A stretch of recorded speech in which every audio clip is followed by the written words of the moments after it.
दोस्तों, आज रात में घर में इस जगह एक दीपक जला देना दोस्तों। आपकी सारी इच्छा, सारी मनोकामना जरूर परिपूर्ण हो जाए कि मित्रों, यह मात्र ऐसा एक उपाय है जिसको करो, लेने के बाद आपके घर में ना कोई बीमारी आएगी, ना ही कभी किसी भी प्रकार की धन की तंगी होगी। इस दिन हम सभी लोगों को अपने घर पे एक पंचमुखी दीपक चुपचाप लगाना होता है, जिससे हमारी फैमिली में, परिवार में कभी कोई संकट, कभी कोई तकलीफें नहीं आती है। ठीक है ना? बहुत स्पेशल, बहुत प्यारा सा उपाय है। यह उपाय सिर्फ और सिर्फ बुधवार की पंचमी पर किया जाता है। तो बहुत ही सुंदर सा उपाय, ठीक है ना? ध्यान से समझने की कोशिश करिएगा। सबसे पहले बता दूं, इस उपाय को आज रात में आपको करना है, सुबह के टाइम आपको नहीं करना।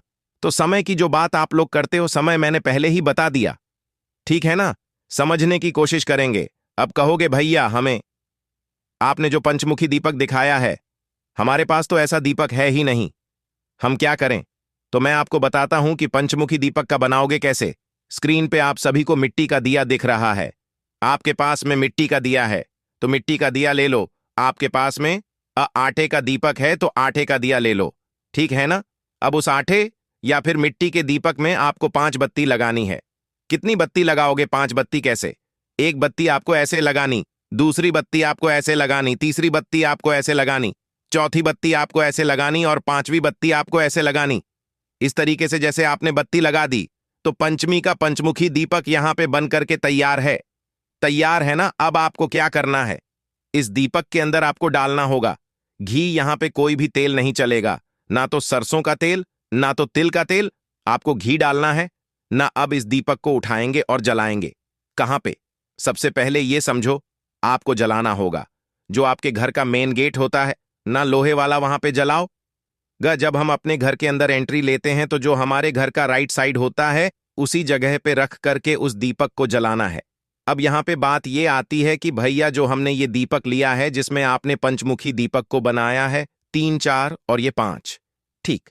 अब इस दीपक को जब जलाओगा तो यहां पे आपको 5 लोगों का नाम लेकर के जलाना होगा दीपक, ठीक है ना?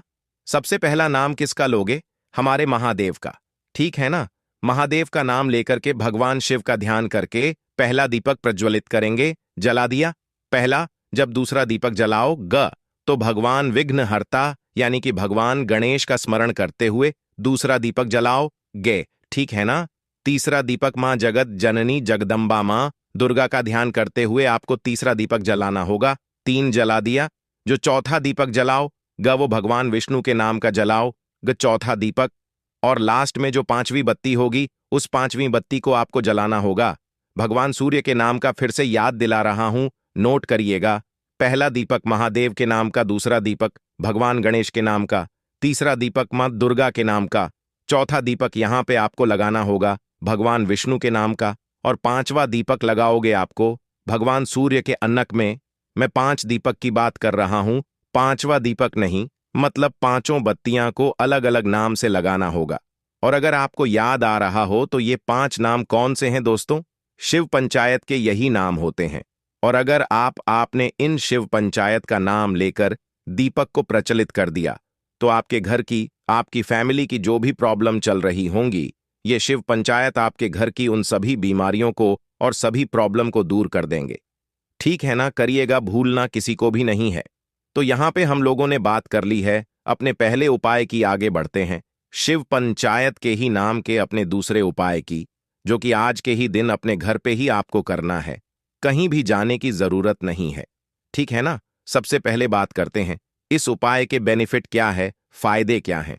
तो अगर आपकी वर्षों पुरानी कोई भी ऐसी इच्छा है, मनोकामना है जो बहुत दिनों से अधूरी रह जा रही है, तो आप इस उपाय को करेंगे, ठीक है? उसके लिए मार्केट से आपको लेके आना होगा। इस तरीके से इत्र मार्केट में या फिर आपके घर में इत्र जरूर होगा, तो इत्र लेंगे। इत्र को लेने के बाद में आपको जरूरत होगी 5 बेलपत्र की, बहुत ही प्यारी सी, सुंदर सी। आपको 5 बेलपत्र लेनी है। ध्यान ये रखना है, बेलपत्र की जो ठूठगा ना नीचे वाली, इस ठूंठ को आपको तोड़ना नहीं है, ठीक है ना? ऐसे ही ठूठगा जो जो आपके पास में इत्र है ना, उन 5 की 5 बेलपत्र पे आपको नीचे की सी ठूठू पर इत्र की लगानी है। एक एक बूंद, फिर से बोल रहा हूं, जो इत्र आपके पास में है उन सभी 5 की पांचों बेलपत्र के नीचे की ठू पे आपको एक एक बूंद इत्र को लगाना होगा। ठीक है ना? फिर आप इस बेलपत्र को उठाना और अपने ही घर में जो बेल का पेड़ हो, चाहे गमले में लगाया हो या फिर बड़ा सा पेड़ हो, छोटा सा पेड़ हो, कहीं पे भी वहां पे नीचे बैठ जाना। ठीक है ना? बैठने के बाद में सबसे पहला काम करेंगे, एक घी का दिया लंबी बत्ती का प्रज्वलित करेंगे। मां लक्ष्मी के नाम की या फिर मां पार्वती के नाम का पहला दीपक लगाएंगे।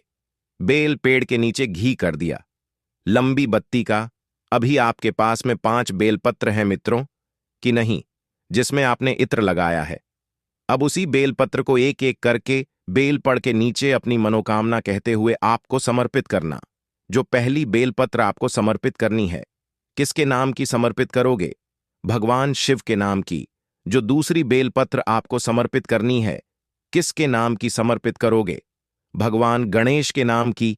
जो तीसरी बेलपत्र आपको समर्पित करनी है, किसके नाम की समर्पित करोगे? मां दुर्गा के नाम की।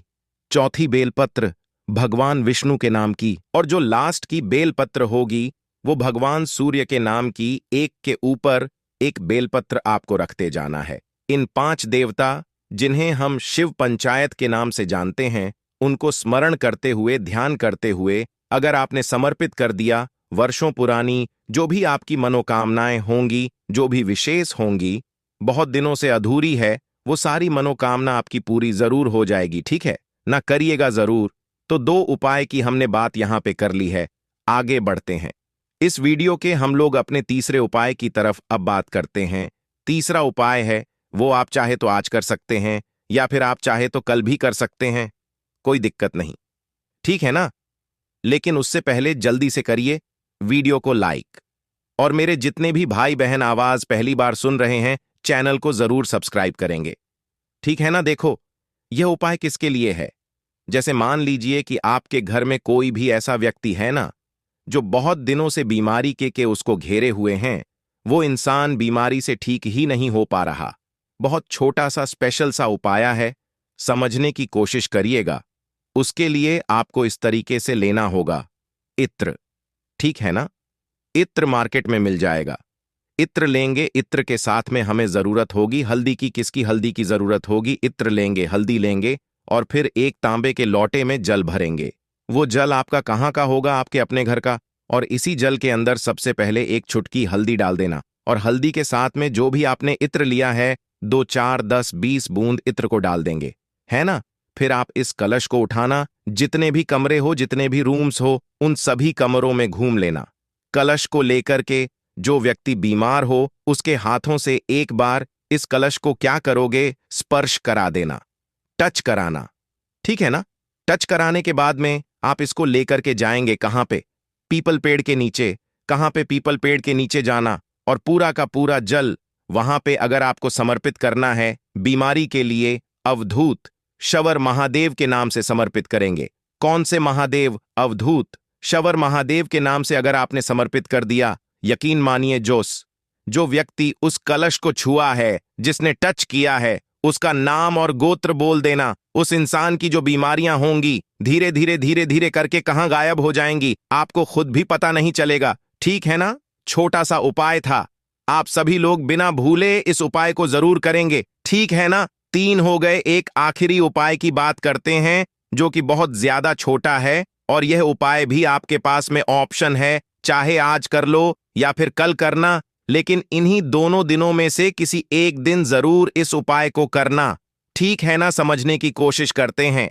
जैसे यह उपाय होगा कि अगर आपके घर में कष्ट बहुत ज्यादा है, अब वो कष्ट धन को लेके हो सकती है, मनोकामना को लेके हो सकती है, व्यापार को लेके हो सकती है, जैसा भी कष्ट है, क्या करेंगे?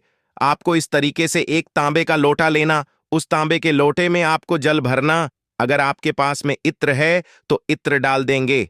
इत्र के अलावा इस कलश के अंदर कुछ भी नहीं डालेंगे। ठीक है मित्रों ना? फिर आप इस कलश को उठाना, जो भी आपकी प्रॉब्लम हो, जो भी आपकी समस्या हो, पीपल पेड़ के नीचे उस कलश का आधा जल चढ़ाओ। पूरा जल नहीं चढ़ाना है, आधा जल चढ़ाएंगे। किसके नाम से? पिपलेश्वर महादेव के नाम से आधा जल समर्पित करना होगा। आपके उस कलश का पूरा जल मत समर्पित करना, जो आधा जल अभी आपके पास में बच गया है। पीपल पेड़ की जड़ में समर्पित करने के बाद में पहुंच जाना। महादेव के शिवलिंग के पास में जो पिपलेश्वर महादेव के नाम से जल चढ़ाया था, अब उस जल को जब महादेव के शिवलिंग के पास आओगे तो कुंदकेश्वर महादेव के नाम से आपको समर्पित करना है। यकीन मानिए, जो भी आपके घर की या फिर प्रॉब्लम होगी, आपके परिवार की संकट चल रहे होंगे, वो सारी समस्याएं, सारी प्रॉब्लम्स आपके घर की कहां गायब हो जाएंगी, आपको पता भी नहीं चलेगा। ठीक है ना? तो इस पूरी वीडियो में हम लोगों ने 4 महा उपाय की बात कर ली है, जो कि बुधवार की पंचमी तिथि पर जरूर करना चाहिए। ये दोस्तों को